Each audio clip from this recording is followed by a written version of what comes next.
பிரைஸ்தலார் புரின்விடம் உங்களோடு எனக்கு பிரியமானவர்களே, இயேசு உங்களை நேசிக்கிறார். நீங்க நல்லா இருப்பீங்க. ஆமாங்க, நீங்க ரொம்ப நல்லாவே இருப்பீங்க. கர்த்தருடைய வார்த்தை இப்படியாக சொல்கிறது. ஆதியாகமம் 35வது அதிகாரம் 11வது வசனம்.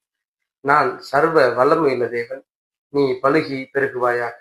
ஆமென். ஆமாம், எனக்கு மிகவும் பிரியமானவர்களே, நீங்கள் பலுகி பெருகுவீர்கள். ஆமாங்க, வாக்குத்தத்தங்கள் உங்களை வைத்து திட்டமிடப்படவில்லை, அது அவருடைய வல்லமையை வைத்து திட்டமிடப்பட்டிருக்கிறது. ஆமாம். ஆமாம், எனக்கு மிகவும் பிரியமானவர்களே, நீங்கள் பலுகி பெருகுவீர்கள் என்பதுதான் கர்த்தருடைய திட்டமாக இருக்கிறபடியால் நீங்கள் பலுகி பெருகுவதை ஒருவராலும் தடுக்க முடியாது.